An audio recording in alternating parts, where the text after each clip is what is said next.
Hello दोस्तों, NCERT books में आपका स्वागत है।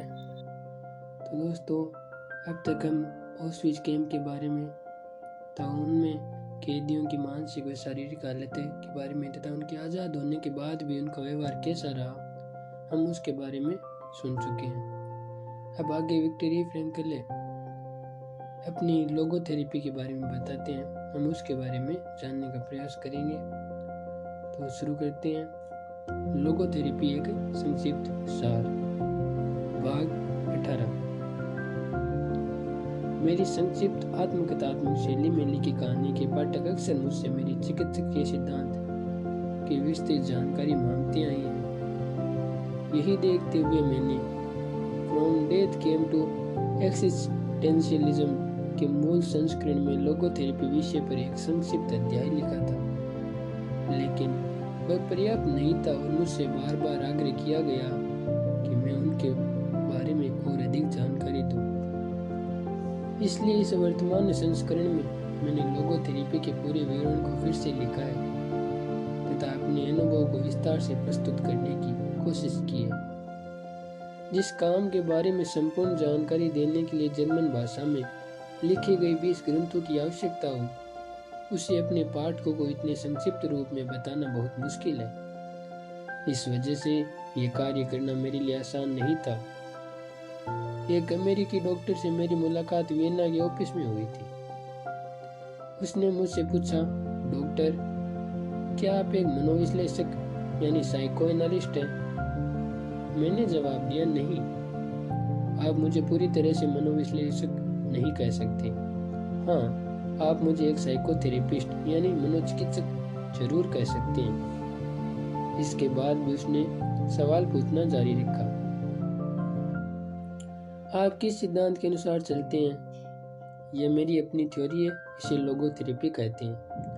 क्या आप मुझे एक वाक्य में बता सकते हैं कि लोगोथेरेपी किसे कहते हैं? कम से कम ये तो बता दें कि एक मनोविश्लेषक व मनोचिकित्सक में क्या अंतर होता है। हाँ, मैंने कहा, पर इससे पहले मुझे आप एक वाक्य में यह बताएं कि आपके अनुसार मनोविश्लेषण का अर्थ है क्या? उसने बताया, मनोविश्लेषण के दौरान रोगी को एक बिस्तर पर लेटा होना चाहिए। उस समय वह आपको ऐसी बातें बताता है जिन्हें बताना कई बार कठिन होता है। उसके जवाब को सुधारने के लिए मैंने तुरंत उसे बताया, लोगोथेरेपी में मरीज भले ही सीधा खड़ा रहे, लेकिन उसे ऐसी बातें सुननी पड़ सकती है जिन पर शायद वह सहमत न हो पाए। बेशक ये वाक्य यूं इस सरासरी तौर पर कहा गया था, इसे आप लोगोथेरेपी का सार नहीं कह सकते। अगर मनोविश्लेषण से इसकी तुलना करें तो लोगोथेरेपी का पूर्व प्रभाव कम होता है। साथ ही यह थेरेपी अपेक्षा से कम आत्मविश्लेषी भी होती है। लोगोथेरेपी भविष्य पर यानी जीवन के उस अर्थ पर केंद्रित रहती है जिसे मरीज द्वारा आने वाले समय में पूरा किया जाना है। यदि स्पष्ट शब्दों में कहें तो लोगोथेरेपी अर्थ पर आधारित साइकोथेरेपी है। इसके साथ ही लोगोथेरेपी बार बार दोहराए जाने वाले सभी ईर्ष्यापूर्ण पैटर्नों व फीडबैक तंत्रों को सुनियोजित कर देती है, जो तंत्रिका रोग बढ़ाने का मुख्य कारण है। इस तरह तंत्रिका रोग से ग्रस्त रोगी की आत्म-केंद्रित सेल्फ सेंटर्ड व्यक्तित्व को बढ़ाने और प्रबल करने के बजाय उसे तोड़ने का काम किया जाता है। सच कहूं तो यह वाक्य लोगोथेरेपी को बहुत साधारण तरीके से पेश कर रहा है। लोगोथेरेपी के दौरान रोगी अपने जीवन के अर्थ की ओर फिर से केंद्रित होता है। जीवन के अर्थ में योगदान देने की रोगी की योग्यता काफी हद तक उसे उसके तंत्रिका रोग से छुटकारा पाने में मदद करती है। अब समझे कि मैंने अपनी थ्योरी को लोगोथेरेपी ये नाम क्यों दिया। लोगो एक ग्रीक शब्द है जिसका मतलब है अर्थ। लोगोथेरेपी को कुछ लेखकों ने विनय के मनोविज्ञान की तीसरी पद्धति का नाम भी दिया है। यह पद्धति इंसान के अस्तित्व के उद्देश्य और उसके जीवन के मकसद की तलाश पर भी आधारित है। लोगोथेरेपी के अनुसार अपने जीवन का अर्थ ढूंढने का प्रयास मनुष्य की मूल प्रेरणा है। यही कारण है कि मैंने सुख के तलाश के नियम के विपरीत अर्थ की तलाश की बात की है। इससे हम सुख पाने की इच्छा भी कर सकते हैं। फ्रोडियन का मनोविश्लेषण भी इस पर केंद्रित है। यह शक्ति पाने की इच्छा के भी विपरीत है। जिस पर एडलेरियन का नियम आधारित है। एडलेरियन के नियम में स्वयं को विशेष मानने के बोध को केंद्र बनाया गया। अर्थ ढूंढने की इच्छा। जीवन में अर्थ पाने का यह प्रयत्न ही मनुष्य की पहली प्रेरणा बनता है, लेकिन इसे हम उसकी सहज प्रवृत्ति नहीं कह सकते। यह अर्थ इतना अनूठा व निराला होता है कि मनुष्य को उसे स्वयं में ढूंढना चाहिए। केवल तभी वह उसे महत्व देगा जितना अर्थ पाने की उसकी इच्छा के लिए आवश्यक है। कुछ लेखकों के अनुसार मनुष्य के जीवन का अर्थ सिर्फ उसके बचाव तंत्र, उसकी प्रतिक्रियाओं के निर्माण और उसके उदात्तीकरण तक ही सीमित होता है। लेकिन जहां तक मेरी बात है, मैं केवल अपने बचाव के लिए जीवित नहीं रहना चाहूंगा और न ही मैं केवल अपनी प्रतिक्रियाओं के लिए अपने प्राण देना चाहूंगा। एक मनुष्य अपने आदर्शों व मूल्यों के लिए ही जीवित रह सकता है या फिर वह उनके लिए अपने प्राणों का त्याग कर सकता है। फ्रांस में कुछ साल पहले जनता की आम राय जानने के लिए मतदान किया गया। नतीजों से पता चला कि 89% लोगों को लगता है कि मनुष्य को जीने के लिए कुछ न कुछ चाहिए। इसके अलावा करीबन 61% लोगों ने माना कि उनके जीवन में ऐसा कोई व्यक्ति या ऐसा कुछ और प्रेरणा स्थान था जिसके लिए वे अपने प्राणों का त्याग भी कर सकते थे। मैंने वियना के अस्पताल विभाग में अपने रोगियों व कर्मचारियों के बीच भी मतदान कराया और यहाँ भी लगभग वैसा ही नतीजा सामने आया जैसा कि फ्रांस के मतदान में आया था। अंतर केवल 2% का ही रहा।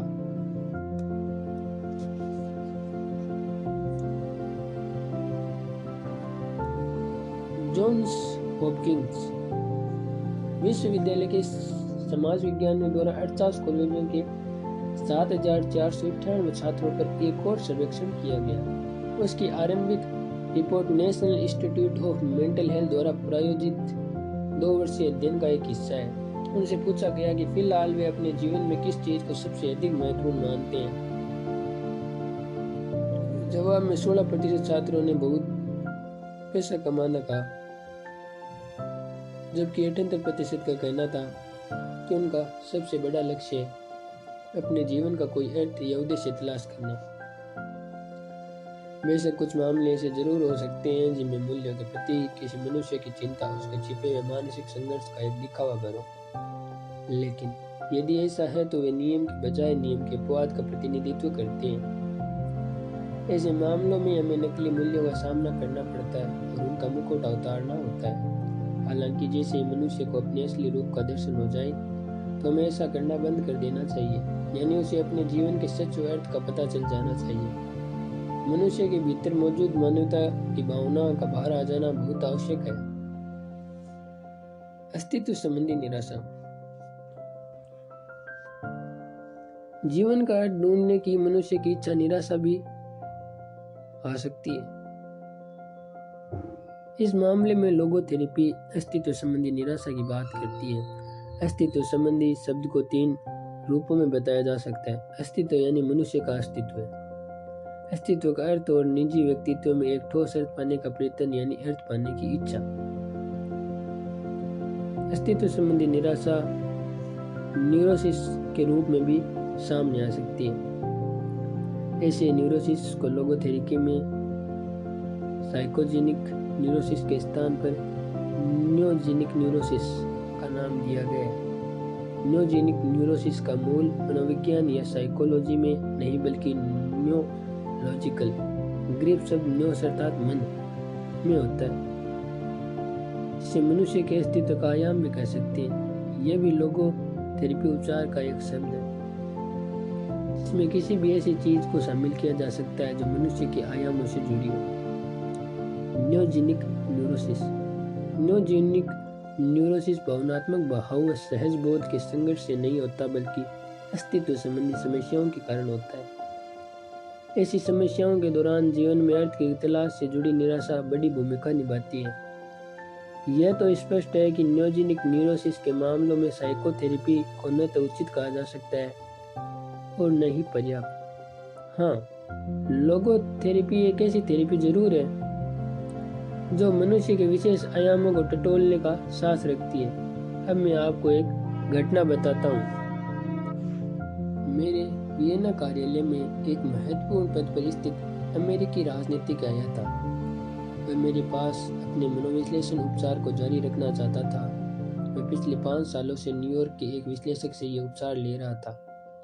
मैंने पहला अवसर पाते ही उससे पूछा कि तुम्हें ऐसा क्यों लगता है, या पहली बार तुम्हें ऐसा क्यों लगा था कि तुम्हारे विचारों का विश्लेषण किया जाना चाहिए। उसके जवाब से मुझे पता चला कि वह अपने करियर से संतुष्ट नहीं था और अमेरिका की विदेश नीति के प्रति भी वह सहज महसूस नहीं कर रहा था। हालांकि उसका विश्लेषक उसे कई बार ये बात समझा चुका था कि उसे अपने पिता के साथ समझौता कर लेना चाहिए, क्योंकि यूएस की सरकार और उसके उच्च अधिकारी उसके लिए पिता समान ही थे। उसे अपनी नौकरी से घृणा भी इसलिए थी क्योंकि वह अनजाने में ही अपने पिता के प्रति भी घृणा का भाव रखता था।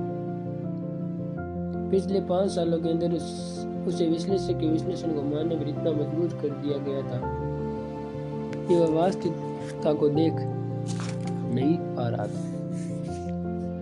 कुछ ही मुलाकातों से यह स्पष्ट हो गया कि उसके काम के कारण उसके जीवन में अर्थ की तलाश निराशाजनक थी। वह कोई अलग किस्म का काम करना चाहता था। हालांकि उसके पास अपना काम छोड़ने का कोई कारण नहीं था, लेकिन आखिरकार उसने ऐसा ही किया और इसके नतीजे भी बहुत संतुष्टिदायक रहे। हाल ही में उसने बताया कि वह पिछले 5 सालों में एक नया व्यवसाय कर रहा है और उसका जीवन अच्छा बीत रहा है। मुझे नहीं लगता कि जब मुझसे मिला तो वह किसी तंत्रिका रोग से ग्रस्त था। तभी मुझे लगा कि उसे किसी भी साइकोथेरेपी, लोगोथेरेपी आदि की जरूरत नहीं थी, क्योंकि असल में उसे कोई रोग था ही नहीं। हर संघर्ष न्यूरोटिक नहीं होता। जीवन में थोड़ा मानसिक संघर्ष होना सामान्य बात है। इससे ही एक अन्य मामले में यह बात सामने आई कि जीवन में कोई पीड़ा होने का अर्थ हमेशा यह नहीं होता कि जीवन दयनीय अवस्था से गुजर रहा है। अगर वह पीड़ा खास तौर पर अस्तित्व संबंधी निराशा से जन्मी हो तो वह न्यूरोसिस का लक्षण होने के बजाय किसी मनुष्य के लिए एक उपलब्धि भी हो सकती है। मैं स्पष्ट कर देना चाहता हूँ कि अगर कोई अपने अस्तित्व के अर्थ की तलाश करता है, उस पर संदेह करता है या उससे जुड़ा कोई भी अन्य मामला हो तो उसे किसी रोग से नहीं जोड़ा जाना चाहिए। अस्तित्व संबंधी निराशा किसी भी तरह का शारीरिक या मानसिक रोग नहीं है। अगर किसी को अपना जीवन निरर्थक लगता है तो उसे निराशा अवश्य हो सकती है, लेकिन ये सिर्फ अस्तित्व संबंधी निराशा है और उसे आप मानसिक रोग नहीं कह सकते। हो सकता है कि कई डॉक्टर अपने रोगी के अस्तित्व संबंधी निराशा को सामयिक दवाओं से दबाने का प्रयास करें। कुछ समय डॉक्टर का यह कर्तव्य बनता है कि वे रोगी को दवा देने के बजाय जीवन के विकास के रास्ते पर आने वाली अस्तित्व संबंधी निराशा से उबरने में उसकी मदद करें। ऐसे मामलों में लोगोथेरेपी जीवन का अर्थ तलाशने में रोगी की मदद करती है। यह एक विश्लेषण आधारित प्रक्रिया है जो रोगी के अस्तित्व में छिपे अर्थ को पहचानने में उसकी मदद करती है। इस लिहाज से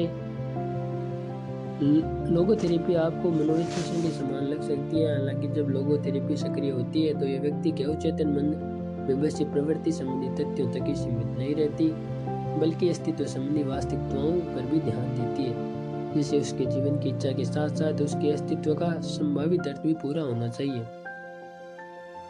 ऐसा कोई भी विश्लेषण अपनी उपचार प्रक्रिया में न्यूरोलॉजिकल आयाम से बचते हुए रोगी को यह यकीन दिलाने की कोशिश करता है कि वह अपने अस्तित्व की गहराइयों में क्या इच्छा रखता है।